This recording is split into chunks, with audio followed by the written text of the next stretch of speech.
여러분 안녕하세요. 이강렬 박사입니다. 여러분 제가 쓴 책 가운데 나는 아이를 이렇게 키웠다 라는 책이 있는데 제 얘기가 아니고 한국과학영재학교 학부모들과 그리고 이제 전문가인 저가 이렇게 공저를 한 책이에요. 학부모들이 영재들을 키울 때 그 어려움, 기쁨, 고민을 썼고 저는 영재라는 어떤 아이들이며 어떻게 키워야 할 것인가에 대한 이야기를 썼습니다. 근데 그게 이미 다 품절이 돼가지고요. 다시 낼 수는 없고요.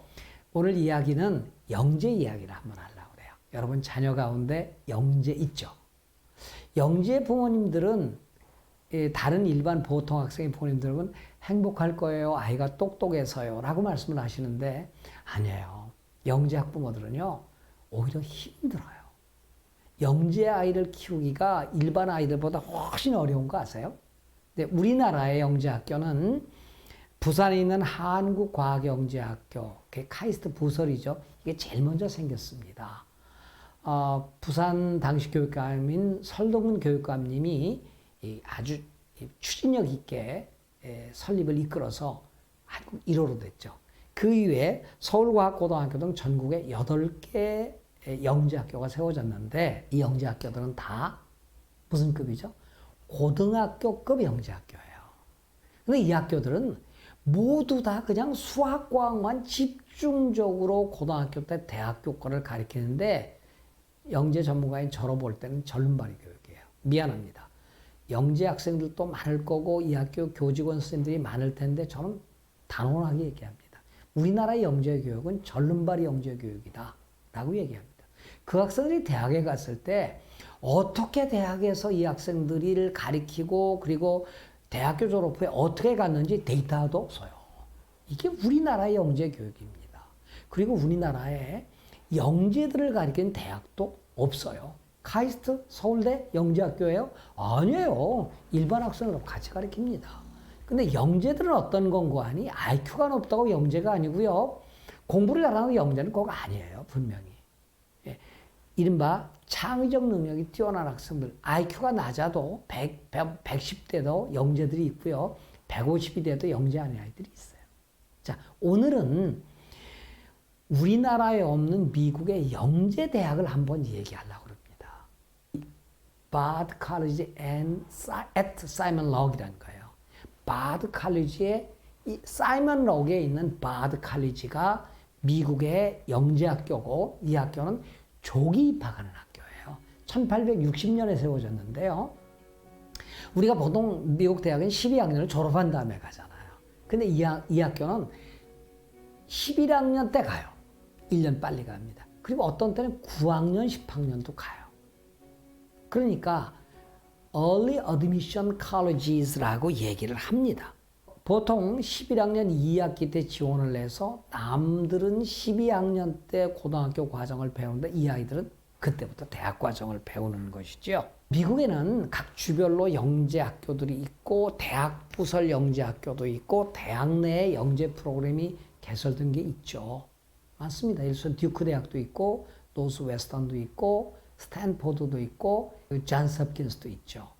그건 대학교들이 보통 여름방학 때 영재 프로그램을 개설하는 거고 이 바드 앤 사이먼 럭은 곧 대학교의 영재들을 조기 입학시키는 겁니다. 이제 사이먼 럭에는 4개의 단과 대학이 있어요. 디비전 오브 아트라든지 디비전 오브 랭귀지 앤드 리터처가 있고 디비전 오브 사이언스, 매스매틱스, 컴퓨팅이 있고 그 다음에 디비전 오브 소셜 스타디스가 있어요. 그럼 이 아이들은 어떡하냐? 2가지입니다. 3가지죠. 여기를 그냥 졸업하는 아이. 굉장히 그리고 이제 대학원을 아이빌리그급으로 가죠. 2번째는 여기 있다가 아이빌리그 대학으로 많이 편입을 해요. 3번째는요. 이 대학에 특별히 개설된 3+2 프로그램이 있어요. 제가 유튜브를 통해서 3+2 프로그램을 설명을 드렸을 겁니다. 이 뭔가니 사이먼 럭에서 3년을 공부하고 이 학생들이 컬럼비아 대학과 다트머스 대학과 여러분 와슈 아시죠? 워싱턴 유니버시티 세인트 루이스 와슈라고 하는데 이 공과 대학으로 옮겨갑니다. 그러니까 이 대학에서 3년을 공부하고 컬럼비아나 다트머스나 와슈로 가서 2년을 공부하면 바덴 사이먼 록의 졸업장과 함께 컬럼비아, 다트머스, 와슈의 졸업장이 2개가 나오는 거죠. 얼마나 좋습니까? 여러분 컬럼비아 공대, 다트머스 공대 바로 갈 수가 없잖아요. 그러니까 이 학생들은 굉장히 잠재력이 큰 학생들이기 때문에 잘합니다.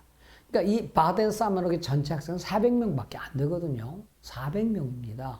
하버드 대학의 전 1학년 학생이 1600명이죠. 그러니까 4분의 1밖에 안 돼요.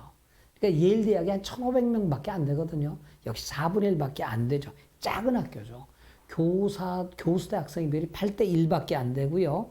그래서 한 반이 8명, 많아봤자 15명밖에 안 되니까 이렇게 둘러앉아서 토론이죠. 세미나입니다. 거의 세미나로 수업이 진행되니까 굉장히 밀도 있고 강도가 높습니다. 대부분 학생들이, 대부분이 아니죠. 거의 전부 학생들이 기숙사 생활합니다.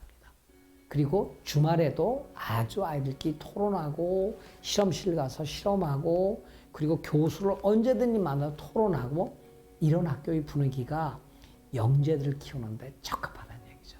여러분, 한국과학영재학교, 서울과학고등학교, 그 다음에 경기과학고등학교도 아주 영재들이 공부하기 좋은 데인데요. 이 학생들은 태평양의 고래로 크기에는 환경이 너무 안 좋아요. 좁아요.